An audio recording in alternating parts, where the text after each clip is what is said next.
عمومی طور پہ ہوتا یہ ہے کہ لوگ کہتے ہیں جان ہے تو جہان ہے. جان اور جہان کا فلسفہ ہم بچپن سے سنتے آئے ہیں. لوگ کہتے ہیں جائیداد چھوڑ دو، فلاں چھوڑ دو، فلاں چھوڑ دو، نظریات پر بھی کمپرومائز کر لیتے ہیں. جب جان نہیں ہے تو پھر باقی کیا؟ جان ہے تو جہان ہے. اس فلسفے کو حسین ابن علی نے بدل کے رکھ دیا کہ جان ہے تو جہان ہے. حسین نے بتایا جان نہیں ہے پھر بھی پوری کائنات تیری ہے.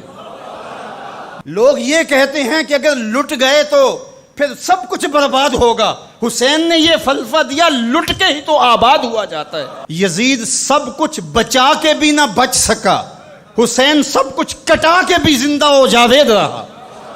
یہ فلسفہ دیا سب کچھ کٹ جائے، سر نیزے کی نوک پہ بھی چڑھ جائے، خاندان کی لاشیں بکھری پڑی ہوں اور گھوڑوں کے ٹاپوں تلے روندی جائیں، کفن بھی کھینچ لیے جائیں، خیموں کو بھی آگ لگا دی جائے، لیکن سر شہیداں پھر بھی نیزوں پہ بلند ہی رہے گا، اونچا ہی رہے گا. یہ فلسفہ حسین ابن علی نے دیا.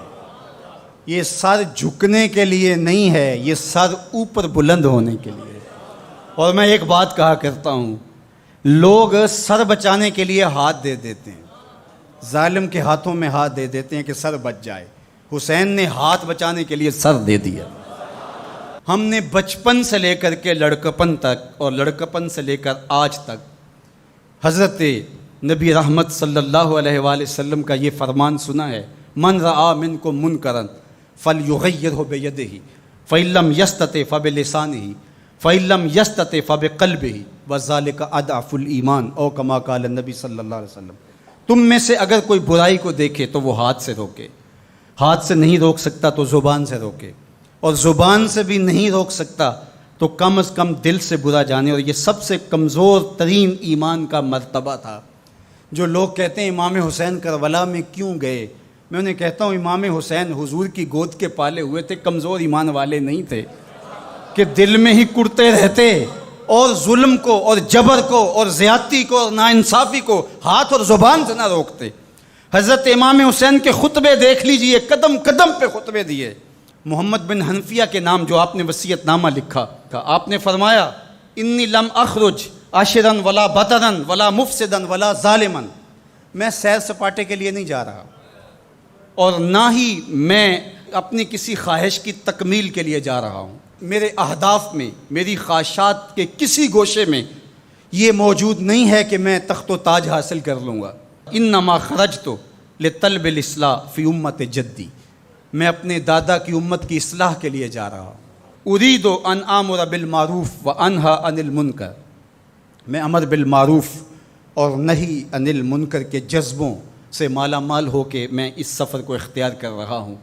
جب شریعت کا مذاق اڑایا جا رہا ہے، شریعت کی شکل بدلی جا رہی ہے، خلافت کا رشتہ قرآن سے ٹوٹ گیا ہے اور ایک نئی صورت دین کو دی جا رہی ہے، اور جو اس سانچے میں ڈھل کے دین نکلے گا وہ محمد عربی کا دین نہیں ہوگا، جو طائف کے بازاروں سے لے کے مکے کی گلیوں تک، احد سے لے کر غزوہ حنین تک حضور نے خود اور اپنے اصحاب کو تکلیف میں ڈال کے جو دین دیا، جو امت تشکیل دی. یزید اس سارے نظم کو بدل رہا ہے، تو کیا نبی کا نواسا جس کو حضور نے گود میں پالا ہو وہ خاموش ہو کے بیٹھ جائے؟ کہا حسین ایسا نہیں ہونے دے گا، اور اس کی جو بھی قیمت ادا کرنا پڑی حسین وہ قیمت ادا کرے گا. اور پھر اس کی قیمت چھوٹی نہیں تھی جو ادا کرنا پڑی. اگر حضرت امام حسین رضی اللہ تعالیٰ عنہ اس وقت کربلا کے تپتے ہوئے ریگزار میں، اس میدان حق و باطل میں اپنی قربانی پیش کر کے جبر کا راستہ نہ روکتے تو یہ بات اچھی طرح سے ذہن نشین کر لیجئے، اسلام کی یہ شکل جو آپ کو دکھائی دے رہی ہے یہ موجود ہی نہ ہوتی. دنیا کے اوپر کتنی تہذیبیں، کتنی ملتیں اور کتنی اقوام، جب ان کے اندر تغیر آیا تو وہ اپنی اصل صورتی چیزیں کھو بیٹھی. دنیا کے اوپر کتنے مذاہب، یہودیت کی شکل دیکھ لیجئے، کیا یہ وہی صورت ہے جو حضرت موسیٰ لے کر آئے؟ عیسائیت کی شکل دیکھ لیجئے، کیا یہ وہی صورت ہے جو حضرت عیسیٰ لے کر کے آئے؟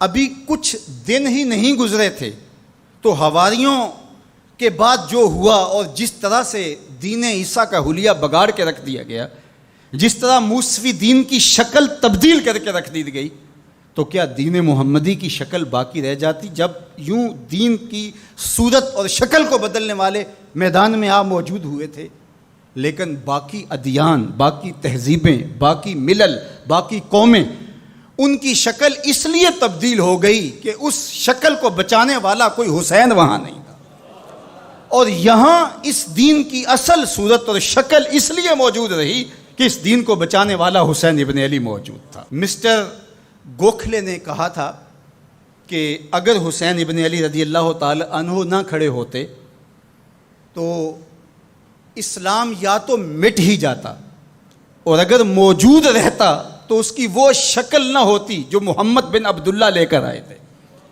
اس کی شکل وہ ہوتی جو یزید پیش کر کے جاتا۔ لیکن حسین ابن علی کی قربانی، ان کی نہضت کی وجہ سے، ان کے قیام کی وجہ سے، ان کے کھڑا ہو جانے کی وجہ سے 14 صدیاں گزرنے کے بعد آج بھی وہی اسلام ہے جو آمنہ کا لال دے کے گیا تھا۔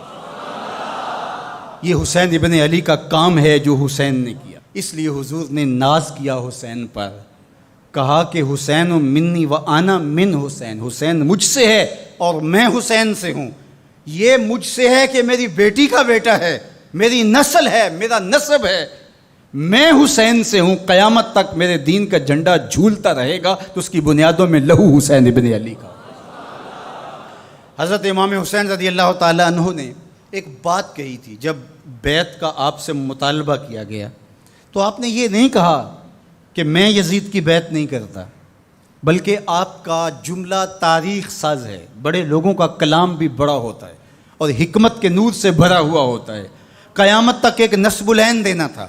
یہ نہیں کہا کہ حسین ابن علی یزید کی بیعت نہیں کرے گا، بلکہ کہا مثلی لا یبایع مثلہ، میرے جیسا اس جیسے کی بیعت کیسے کر سکتا ہے؟ تو یہ قیامت تک کے لیے لاہ عمل دے دیا کہ جو حسین کے نقشے قدم چلنے والا ہوگا وہ وقت کے یزید کے ہاتھ میں ہاتھ نہیں دے سکتا، چاہے گردن کٹ جائے، بازو کٹ جائے، خاندان لٹ جائے۔ یہ حسین ابن علی کا پیغام ہے۔